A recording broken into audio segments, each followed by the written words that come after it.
Well, thank you. Yeah, and feel free to stop me if you have questions during this. Oh, hold on a moment. Sorry, I wasn't recognizing my keyboard. All right, so briefly, my background is I studied math and computer science in undergrad, did a PhD in math. I worked as a quant in energy trading, which is a lot of working with data and programming, and then that inspired me to want to move to San Francisco and become a data scientist. I was a data scientist and back-end engineer at Uber, and then I taught full-stack software development at Hackbright, an all-women coding academy. There's several folks from Hackbright here today. A year and a half ago, together with Jeremy Howard, started Fast AI with the goal of making deep learning more accessible and easier to use. I also work at the University of San Francisco's Data Institute as a researcher. I'm on Twitter at math_Rachel. I blog about data science at fast.ai, and I blog about diversity on Medium at RachelTHO. Cool, so computers treat pictures and words as numbers, and I'll be doing kind of an example of each today. So this is a handwritten digit 8 being represented as a 20 by 20 matrix. And so here, each pixel is a number in the matrix. In this example, white is 0, black is 255, and you can have any shade of gray in between. And then words can be represented as vectors, and we'll see this more concretely in a moment, but you're able to capture relationships doing this. So here, kind of the vector for walking, getting from there to walked involves moving in the same direction and same distance as going from the vector swimming to the vector swam. So before I go further, I'll ask who here loves math? Okay, so a fair number of math lovers. Who here has some anxiety or insecurity about their math ability? So a fair number of those as well. And this is something I hear a lot. And so I just wanted to briefly address some of the cultural factors that have conspired to kind of keep many people from loving math as much as they could. So there's a beautiful essay called A Mathematician's Lament by David Lockhart. And let me know if you can't hear me. I feel like the mic is only sometimes picking me up. Okay, good. So Lockhart was a math professor at Brown, and he quit to go teach K through 12 because he thought the state of math education in the US was such a disaster. And so he writes about a world where children are not allowed to sing songs or play instruments until graduate school when they're in their 20s because they need to spend over a decade studying music notation and transcribing sheet music by hand before we can let them sing. So hopefully that sounds horrifying and ridiculous. However, that's what we do with math. A lot of the focus is kind of on this dry notation and disconnected components, and the really beautiful and creative parts of math are saved until after most people have given up. This is an essay by Omaju Miller, who has her PhD from Berkeley, called The Myth of Innate Ability in Tech. And this shows up in math and in tech, and it's an idea, and all the evidence is against this idea, but that math or tech are kind of these innate abilities, and your brain either works that way or it doesn't. And even though that's false, when people believe this, it often becomes a self-fulfilling prophecy that they think they don't have the right brain for it, and so then they have more trouble doing it. This was an essay in Bloomberg by Kathy O'Neill recently. Kathy O'Neill has her PhD in math from Harvard. She blogs at mathbabe.org and also is the author of Weapons of Math Destruction. And she wrote, Mathematician's Secret, We're Not All Geniuses. You don't have to be a genius to become a mathematician. If you find this statement at all surprising, you're an example of what's wrong with the way our society identifies, encourages, and rewards talent. And I completely agree with this. And then I got into a Twitter argument about this topic a few months ago. And I was just saying, many kids get turned off to math, but they can still get into machine learning as adults. And people responded with these really inspiring stories. So I just wanted to briefly share a few. Data Science Renee, who, as her name suggests, is a data scientist, and she has a large Twitter following and a data science podcast. Didn't take advanced math until she was over 30 years old, became a data scientist at 34. Stephanie said she didn't love math until age 36 when she returned to school for a bio degree and is now becoming a data scientist. And then my favorite was Kimberly, who said, I'm learning machine learning as a 50-year-old with straight A's and a PhD program in biomedical informatics. Age is just a number. So I thought this was inspiring, and I hope you do as well. So what I'm going to talk about today is coming from a computational linear algebra course that I taught at the University of San Francisco to their master's in analytics students. So these are graduate students becoming data scientists. I released the course for free. You can get the course materials by going to GitHub, user fastai/numerical-linear-algebra. And the course looked at the question, how do we get computers to do matrix computations with acceptable speed and acceptable accuracy? And it turns out this is very different from what you've seen in a first linear algebra course, if you took one, where a lot of the focus is on doing computations by hand, because the considerations for a computer are very different, and there's often a different approach, and you've got this balance between accuracy and speed, particularly when you're dealing with large data. Oh, wait, I see some people still taking photos. Does everyone have the URL? Okay. So I wanted to give examples. So there's this kind of whole field of random data structures. These include Bloom filters, hyperlog-log, locality-sensitive hashing, skip list. And this is a really interesting area. And basically, it's kind of by allowing randomness in your data structure, you're able to get a speed up. So I'll just give the example of Bloom filters. Would you like to learn more about Bloom filters? Check no or probably. This is a joke because Bloom filter, you're checking set membership, and if you get a no, that's definitely correct. There are no false negatives. However, you can have false positives. So you never get a definite yes, you get a probably.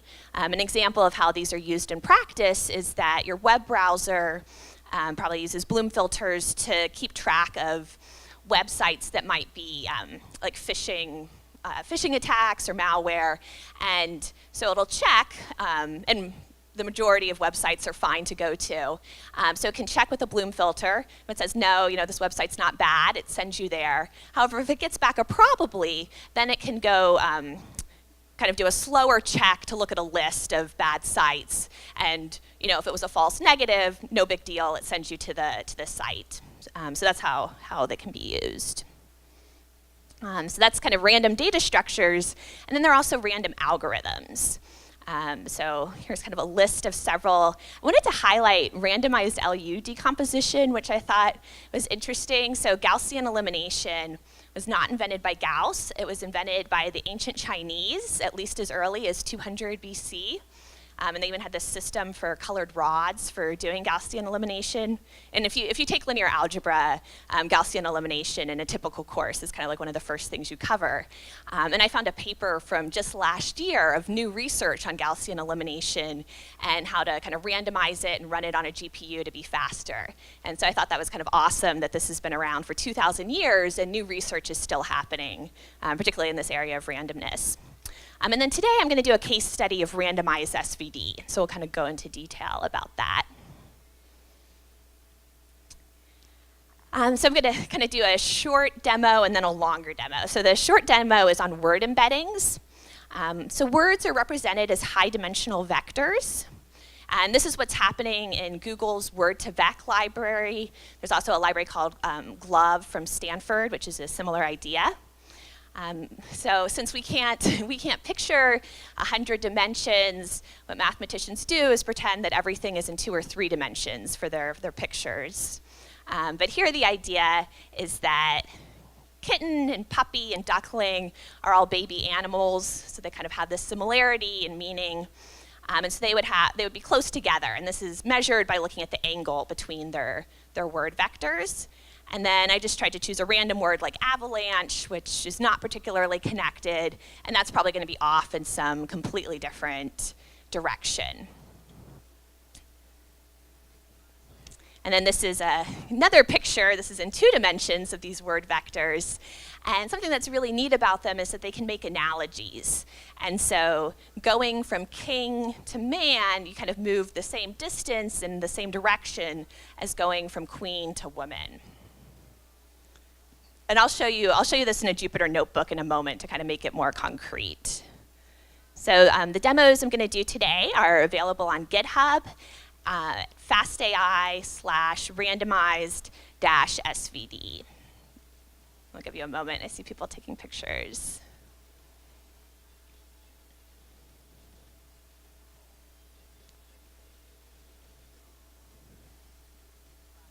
All right.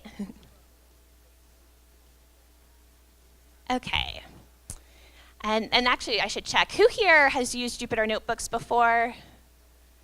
Okay, I think almost everyone. So Jupyter Notebooks are really, really useful way to be able to run code within a browser and have it interspersed with, you have cells of text and cells of code, as well as math equations and diagrams. And how is the font size?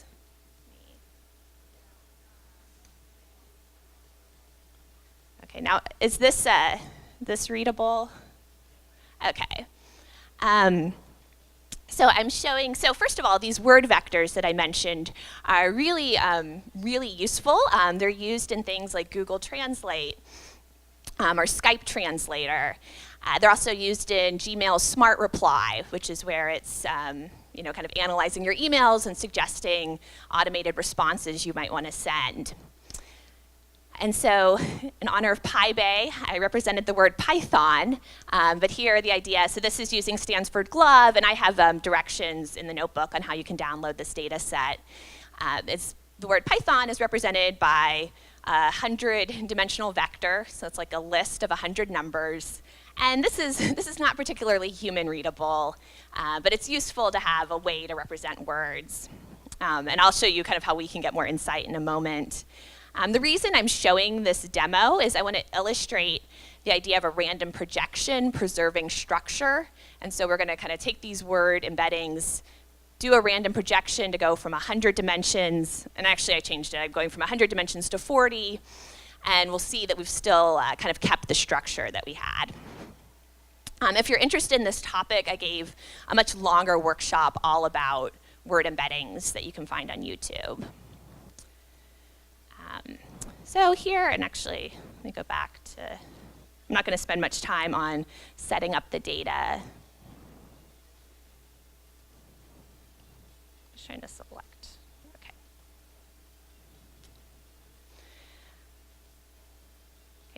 Skip ahead to kind of looking at what the words as vectors look like.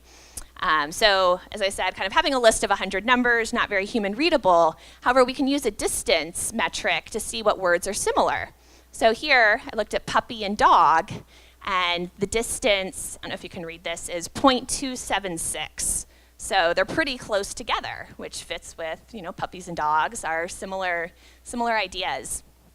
Queen and princess are 0.20 apart, so very close.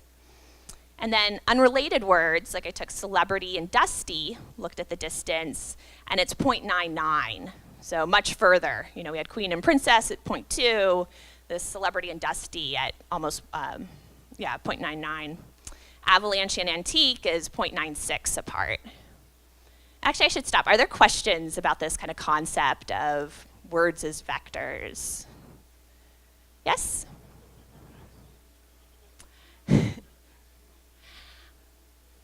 So the question, I'll repeat the question for the recording. The question was, what are the different axes? So this is something that an algorithm has learned. So they don't necessarily have human interpretations. And it's based on analyzing kind of a huge corpus of text. So, like looking at all the books written kind of in the history of printing, seeing what words appear together. Question over here?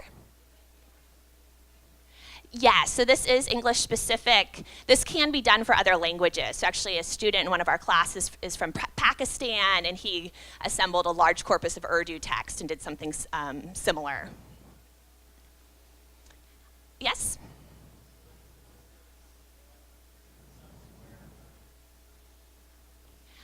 So in high dimensions, you actually don't want to use Euclidean distance because nearly everything is by the borders.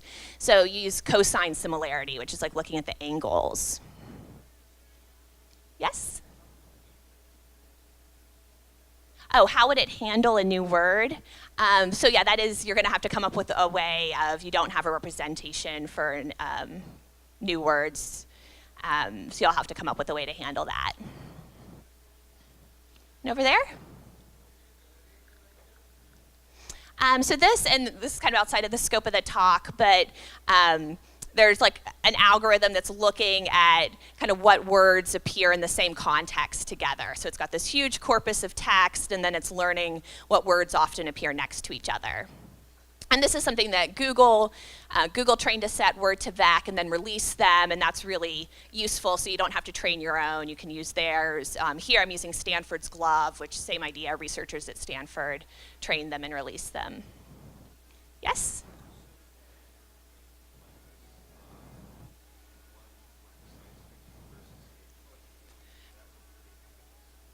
Yes, so you would get, so the question was about what if you trained these on science fiction and then we're analyzing poetry. Yeah, the corpus you train on is important.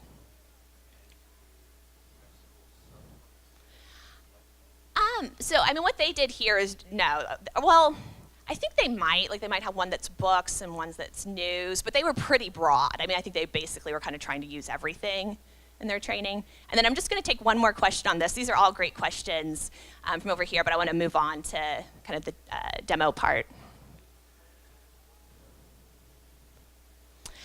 So that's a great question. It was, how does the corpus handle words that have multiple meanings like Python? It's treating them all the same. And so I actually checked if Python was closer to Snake or to C++, and it's closer to C++ in this corpus, which I was surprised about. Yeah, so I'm going to move on, but definitely I've got a YouTube video that goes into a lot more detail and kind of starts really slowly about this. I did want to point out that there's the opportunity for bias, and researchers have found that bias exists in these embeddings. So I just looked at the distance between the word man and the word genius, and it was much closer than the word woman and the word genius. And this is something that researchers have studied systematically and have found exists for gender and race. So be aware that that's out there. But now I think one of the fun parts is visualizing these. Oops. I'll be using the Python library Plotly, and I'm using the free offline version. This does not require an account. But I chose kind of 6 different categories: bugs, music, pleasant, unpleasant, science, and arts. And I took 5 words from each category. So for bugs, I have maggot, flea, tarantula, bedbug, mosquito. And I'm going to plot these words so you can kind of see what they look like.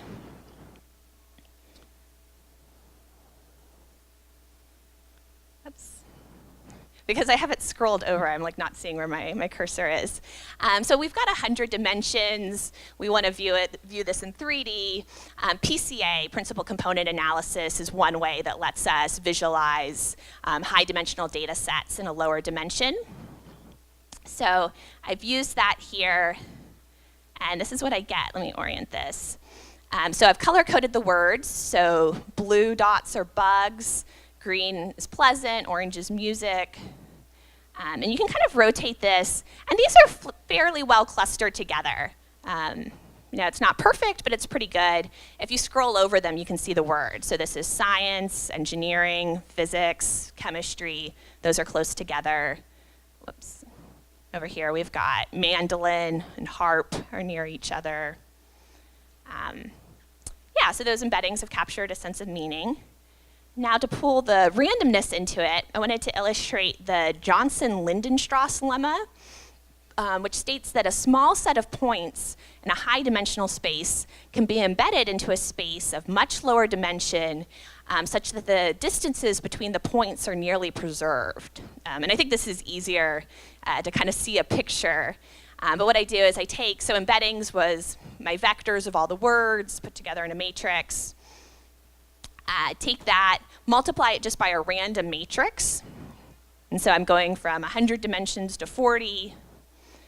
And now I've plotted it again, and kind of different plot, but they're still pretty well grouped together. Like the first one, it's not perfect, but we've mostly captured similar words being close. So here are failure, horrible, agony are all next to each other. So I think this is pretty neat that we've gone from something that was 100 dimensions, just used a randomly generated matrix, multiplied by that to go down to 40 dimensions, and we still have a lot of our original structure. Is there a question about this? Henry? It was just purely random. No, I mean, this is probably got like a little bit less information, but yeah, no, it's maintained a lot of structure. And there are various, this is kind of very fuzzy what I'm showing. There are kind of more specific variations on what you keep with it. Cool, let me go back to the slideshow. So for the main demo, I want to talk about removing the background from a surveillance video. And I'm going to be using the Python library MoviePy for this. And so we want to identify, people walking around, what are the people and what's the background. First I want to talk about how do we represent a video in code as a matrix. And so we can look at one moment in time, and what we're going to do is basically unravel this picture into a tall column. So you can kind of think of, pulling the first row of pixels off, and then the next row of pixels, and stacking these up. And so this picture here is equivalent to this this tall column, which was too tall to fit on the slide.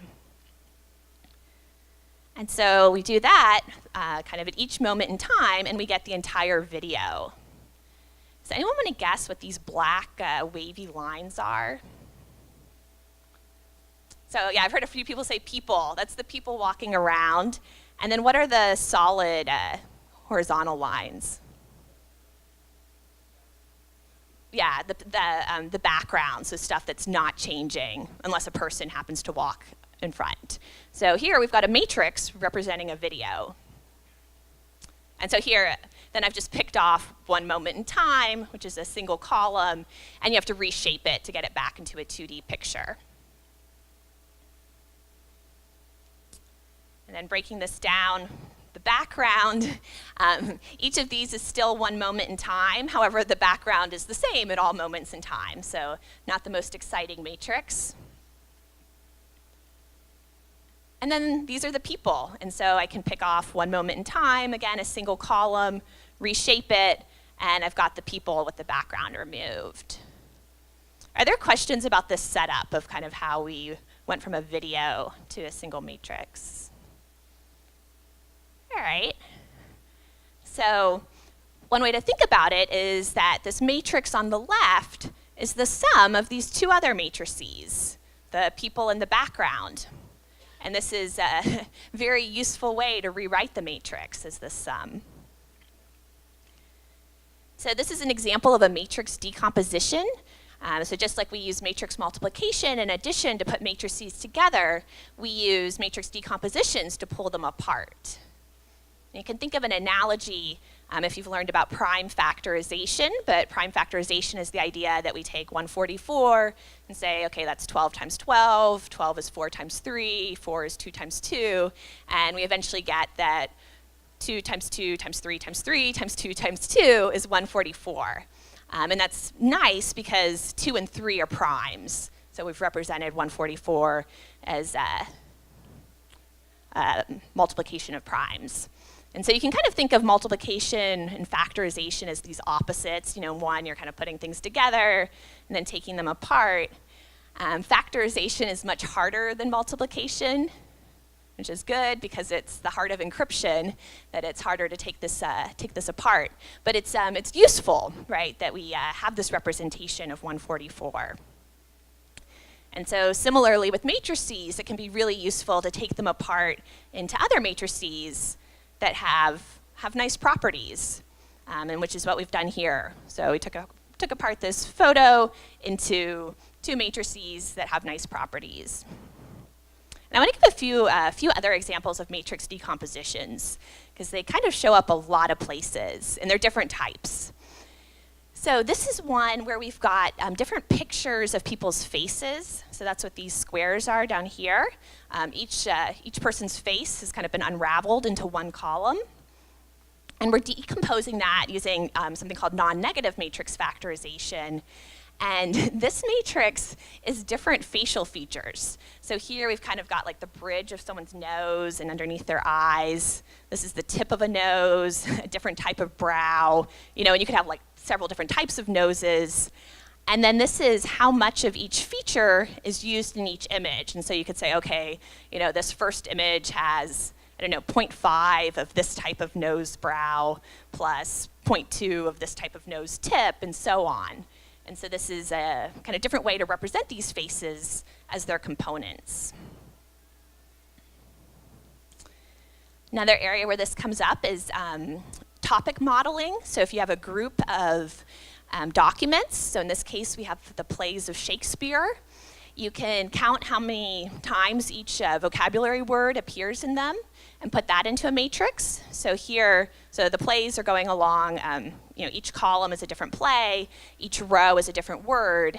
The word Anthony shows up 157 times in Anthony and Cleopatra, and it shows up 73 times in Julius Caesar. So now we've got this whole group of documents represented as a single matrix. And it turns out there's several ways to take that apart, but basically in taking it apart, you can kind of capture the different topics.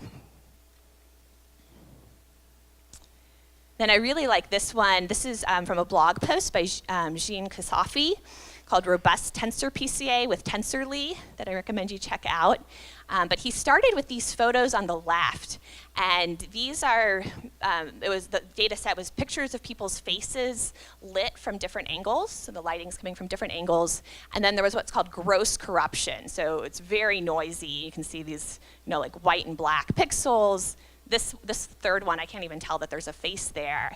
And then using matrix decomposition, got back the faces and the noise. And so that'd be a useful way to remove the noise. And this is kind of the same technique that Netflix uses, because apparently this is an issue with their data. And so I would assume this is something where, I don't know, if your pet or your toddler accidentally rates movies, or you know, you're rating something and you think it's a completely different movie, and there's just things, you know, that aren't even close, they're wrong. So now I'm going to jump back into the second demo. Again, this is on the same GitHub site, FastAI, or same repo, Randomized SVD.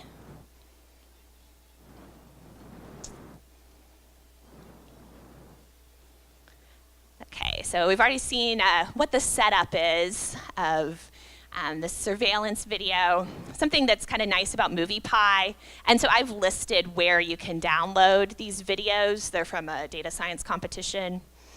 But you can see the people walking around. So this is part of the actual video. And then I've created some helper methods to convert that to black and white and put that into a matrix. I should check, any questions just about the setup with this? Okay.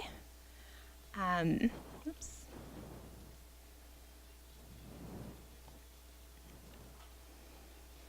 I did scale it just for speed to have a slightly less large matrix, and chose the frames per second.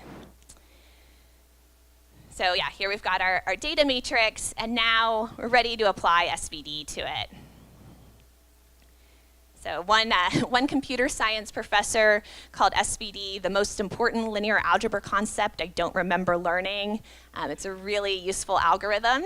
It can be used in PCA, in data compression, which I'm going to illustrate in a moment, to find pseudo-inverses, so for matrices that don't actually have an inverse. Collaborative filtering, which is useful for recommendation systems, topic modeling, background removal, which we're doing today, and removing corrupted data. So, and I'm not going to run this now because this is actually very slow, but I'm starting off using NumPy's implementation of SVD.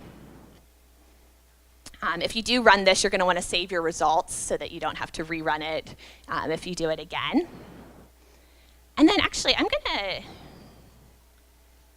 go into Excel briefly just to show you what SVD looks like. Many programmers are snobby about Excel, but it's actually a very useful visual tool. Here, So don't worry too much about this problem. I was looking at a group of British, kind of classic British novels. So we've got Charlotte Bronte, Jane Eyre, Jane Austen, Pride and Prejudice. So this is a representation of kind of these different novels, along with their vocabulary words. And then just to see what the SVD gives us, this is the matrix U. Key thing here, so it's just a bunch of decimals. This is not super human readable, but we've got one matrix U. And then S is particularly interesting. So what do you notice about this matrix S? Yeah, so I heard it's diagonal, and that means that everything not on the diagonal is 0. Anything else you notice about the diagonal? They're positive, that's true. They're decreasing, yeah, so they're also decreasing. So this starts with 3, it goes to 1. And this gives you a measure of importance for the different components. And then we've got V, which similar to U in that it's kind of all these decimals, not superhuman readable. And the key thing is U times S times V gives you your original matrix back. So going back to our Jupyter notebook, it's always nice to kind of confirm we're getting what we expect. So I do U times np.diag S times V. And this is because since S is just a diagonal, NumPy is just returning the values that are on the diagonal to U. It would be a waste of space to put all the zeros in. And so you can use np.diag to add those zeros back in. So I create the reconstructed matrix. Check, NumPy has an all close. Is M close to the reconstructed matrix? It is. So SVD worked as we expected. Gave us, we went from having one matrix to 3 matrices we could multiply together. Here we're looking at S. I'm just looking at the first 6 values. S has 6,000 values. I should say the matrix M that we're working with is 19,200 by 6,000 in size. And then here, I look at the first 2,000 values of S, just counting by 50s, and around 700, it goes to 0, right? So there's actually not that much information captured in values from 700 to 6,000 in S, because they're all 0. We'll come back to that in a moment. But first, let's find the background, so kind of why we're here. So I'm going to create a new matrix called low rank just by multiplying the first column of U by the first value of S times the first row of V. So I'm only using a tiny amount. I got 3 entire matrices, and I'm just picking off a single column, single value, single row, multiplying those together. I'm calling that low rank. And what that means is that the matrix, a low-rank matrix, there's a lot of repetition, so it hasn't captured that much information. This is what the whole matrix looks like. I look at a single column and reshape it, and it's the background. So this is kind of solved this identifying the background problem that we had. Scroll down. And then to get the people from there, I take my original matrix M minus the low rank matrix. Again, I'm just looking at a single column to look at one point in time, and I've got the people. So this is solved the background removal. Are there questions? Yes, in the back?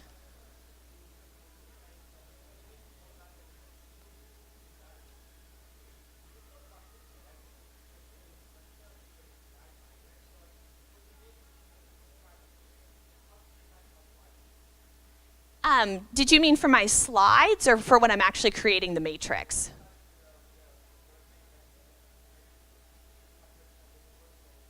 Yeah, no, it's a single pixel, so it's super narrow. Yeah, it's a single pixel. In the back corner?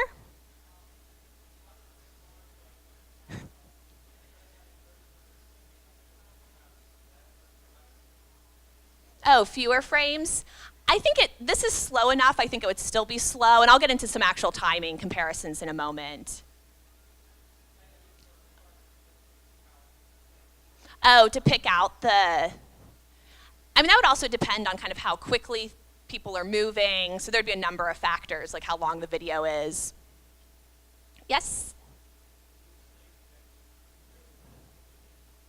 Oh, we haven't used randomization yet, so that's the next step. Yes? Oh, the solution's monochromatic, yeah. Although I believe you could do it with RGB. Yes? Yes, yes. Yeah, and so I'm not going to do it in the interest of time. Oh, actually, first let me show you. So I was going to say, I included, if you download the notebook, I do an example where I glue 2 different videos together into one video, and it's able to pick out both backgrounds. Although you need to use more than one component to get that. But this would be able to handle situations. Also, if you had cameras posted at several different angles for your surveillance. Let me just show you this, which was inspired by a Fast AI student, Samir Musa, kind of posted this in our forums, that MoviePy lets you make videos as well. And so this, you can kind of put the people back into a video and see them walking around without the background, which I thought was fun. And here I have not dealt with the colors. But let's look at the speed of this. Oh. Actually, I'll wait till the slides to show you the speed. Okay, in the interest of time, I'm going to skip the part about data compression. It's really interesting, though. I encourage you to check it out. Basically, the punchline is I just kept the first 700 columns of U, 700 values of S, 700 rows of V, and perfectly reconstructed the matrix to within e to the -5 tolerance. And that only uses 15% as much space. So this is a really handy application of SVD that you could just, kind of keep part of your U, S, and V, and then you've got all the information you need for your original matrix. So continuing with our background removal problem, so it's neat that we were able to get the background, but it was really slow. In this case, it took 57 seconds. The runtime complexity for SVD is big O of the minimum of m squared times n, comma, m times n squared. So that's cubic, which is bad. And so the solution is, or a way to speed this up, is that we're not going to get a better SVD method, but we're going to create a smaller matrix. And we'll use randomness to do that. So this is not about finding a better general SVD. It's just getting a smaller matrix. So I've written this randomized SVD method. First, I'm going to show that it works, and then I'll walk through what it does.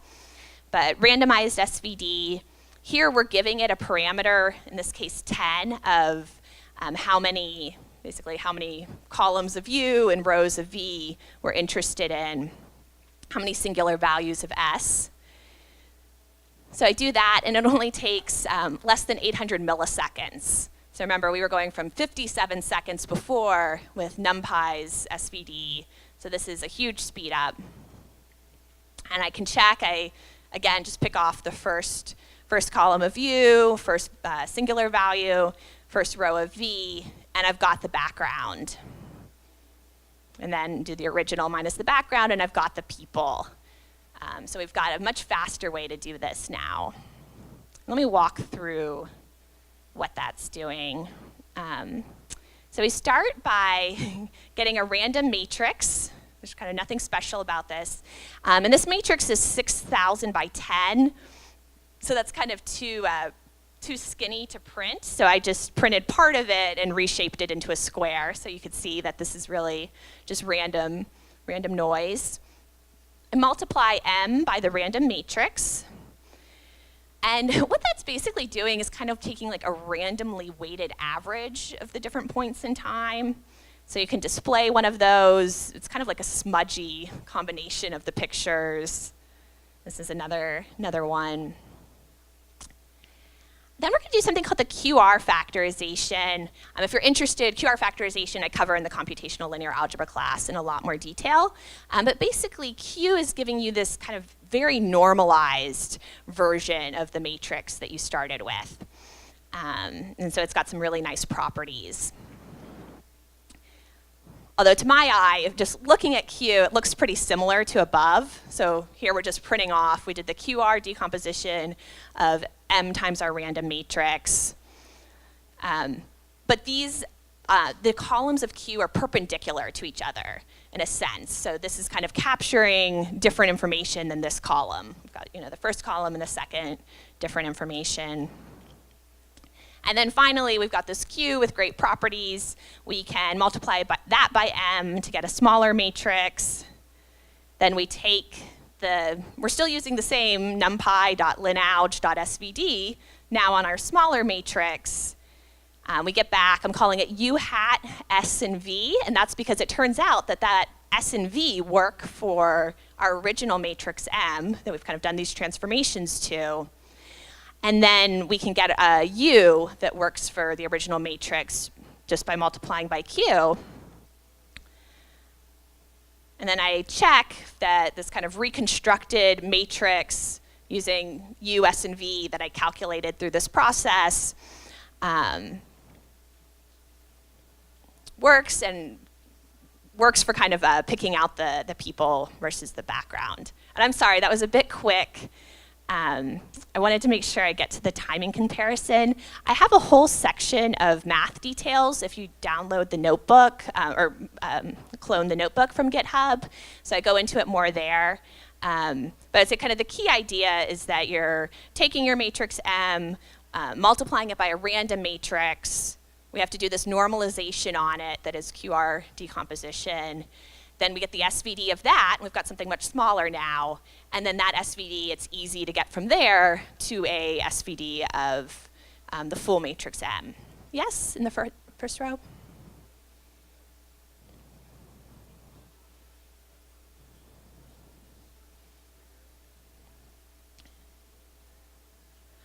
So I'll show the errors in just a moment. That's a great question. Actually, so I think this is kind of like, so let me show these comparisons because I think they're neat. But yeah, then I'll take more questions about this. So here, I'm just backing up to non-randomized, looking at the straight SVD. It's really slow. I actually ran out of memory when I tried to do larger ones. I was iterating through, but you can see at 10,000 by 10,000, I'm at 218 seconds. For our video matrix in this example, where it was 19,000 by 6,000, that took 57 seconds, so it was pretty slow. And that video, that was 60 frames per second for 10 seconds, so it was not even a particularly long video. Okay, so this I think, answers your question. So the punchline is we get a big speed up. So there's a lot going on in this graph. So the left-hand axis is time, and this green straight line at the top is how long kind of the regular SVD takes. Oh, and I should say y-axis is time. X-axis is the number of singular values. So that's kind of how many components of S you're keeping. And so for randomized SVD in blue, it starts out very quick. The more components you want, the slower it takes, but it's still way below this full one. And part of the issue with doing the full SVD is even if you only want a few components, you're having to calculate the whole thing, and then you're kind of throwing a lot of your result away. Then on the right-hand side, I've got air, and the regular kind of standard SVD is in pink dotted line, and the randomized SVD is in red. And they're pretty close to each other, so the randomized SVD error is higher, so this is kind of getting at the question, but only slightly so. So this is looking at how much of the original matrix you've captured. But when you get down here to around 700, which fits with what we were seeing with the singular values being 0, but beyond 700, both of the errors are basically 0. But so this is kind of a very small increase in error for a huge increase in speed. So again, the green and blue is showing you the differences in speed. The red and pink are showing you the differences in error. there are questions about this. Henry?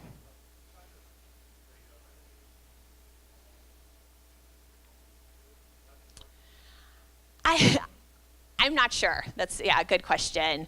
I think that, and actually I should show this back in the notebook. So, and I should say the method I used, I was trying to get the simplest method that would work, but scikit-learn, and then there's a library called Facebook PCA, which both have more robust methods. But I believe I was copying what scikit-learn did, only then taking code out to simplify. And I should introduce these now. So the timing comparison, 57 seconds for NumPy's kind of full version. Scikit-learn in the decomposition module has a randomized SVD. This takes 3.7 seconds. So that's huge speed up from 57 seconds. And then Facebook has this FBPCA library, which is 1.4 seconds. So that's even a big speed up over scikit-learn. And so I would definitely, in practice, I would use FBPCA. The example I gave is faster, but that's because it's less robust, just for expository purposes. And then Facebook had a nice blog post about their library with this. They call it fbpca.pca, but it's a randomized SVD. And they looked at, kind of did this comparison. RPAC is, that's what NumPy is using. And it is state of the art for if you have to do the kind of full non-randomized SVD. But some of their comparisons, and they did it for kind of a number of different size matrices, a number of different non-zero values. They had 1 second versus 100 seconds. In one case, it was 5 seconds versus 63 minutes. And here they did it on comparing to Spark, and they were able to get 60 seconds on a single machine versus 50 seconds on a 68 machine cluster. So I think those are really impressive results.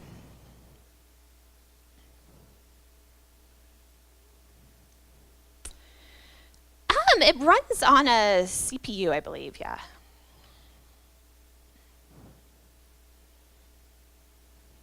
Yes, let me go back to the slides.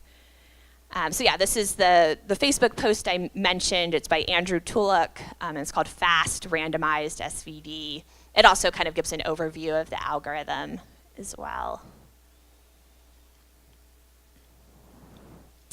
So then just to remind you, kind of I had this back when we started this demo, SVD has all these applications. So data compression, pseudo-inverse, collaborative filtering, topic modeling. So being able to have this faster version is going to be useful in a lot of cases. And then SVD is just one of many algorithms that have randomized versions. So this is kind of just one case study, but there are a lot of other algorithms that are randomized and can give you speed ups. And so that, yeah, and then I wanted to make a note that you often don't need to be super accurate depending on what you're doing, but just if you're working with data where your measurements aren't that accurate, it doesn't make sense to go to 10 decimals of precision if you didn't have that for your measurements. When you have a ton of data, you sometimes don't need to be as accurate. In machine learning, less accuracy can actually be a way to reduce overfitting. It's a form of regularization. There are also approximate algorithms where you can run them multiple times, and that'll increase your probability of getting a correct answer. So that's something where, you know, it's like you're probably going to get a correct answer, but you may not. But if you run it a few times, that can still be faster than running the traditional algorithm, and then depending on your application. But yeah, just to wrap up, if you're interested in learning more about word embeddings from the first demo, I have a workshop on YouTube about word embeddings, and that also talks more about this issue of bias and how that arises. And then the background removal problem came from this computational linear algebra course that I created at USF, and that's available online as well. So all the Jupyter notebooks along with YouTube videos of the lectures. Yeah, and then I think we have time for additional questions.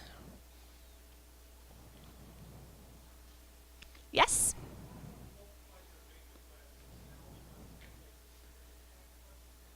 Oh, and so the 10, that's a parameter that you get to enter. And that's basically like the number of singular values you're interested in, or the number of components you're interested in. Over there?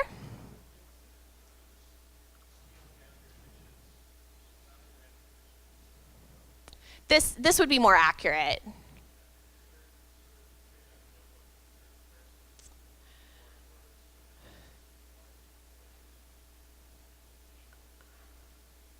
I mean, so you're gonna wind up with something much blurrier if you scale it down.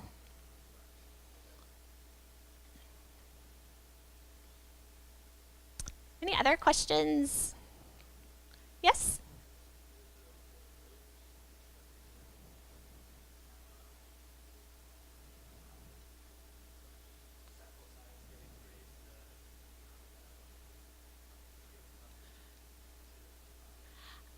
Yeah, so I think, and so the question was, could this be used for very high dimensional video? I mean, I think it would be even more important to have the randomized version then, if you've got something really large. And there are actually background removal techniques. So robust PCA is a kind of another family of algorithms that are more complex, that use randomized SVD as just a component. So there are kind of more complex and more accurate ways of doing this. But they're using randomized SVD as part of it. Cool. Any other questions? Yes?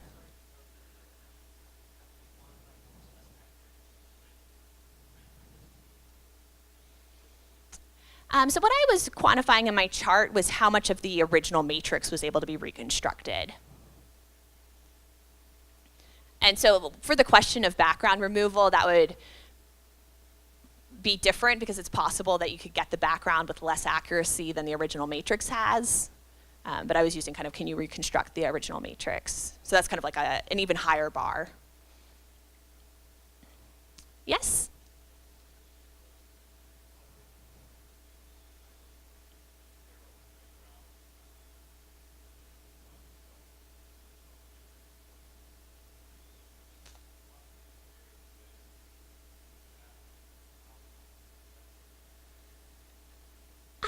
So the question, I don't think I know enough about what standard image processing libraries are doing to make that comparison. And I would imagine, though, that they're using something similar to this. Yes?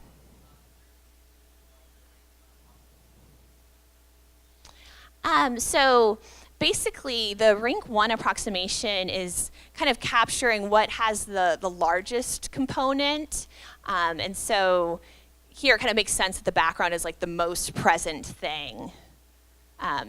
You can kind of, another way to think about the singular values is a measure of importance, and it's kind of like, you know, in terms of space taken up, the background is the most important and shows up in every frame.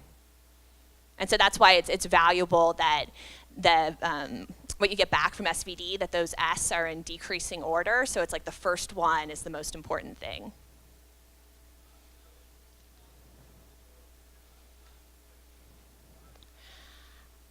That's possible, yeah. So if you had like a ton of people, so you couldn't see the background as much, you might need higher rank well, it would still be relatively low rank, but you might need more than one, yes, to get it.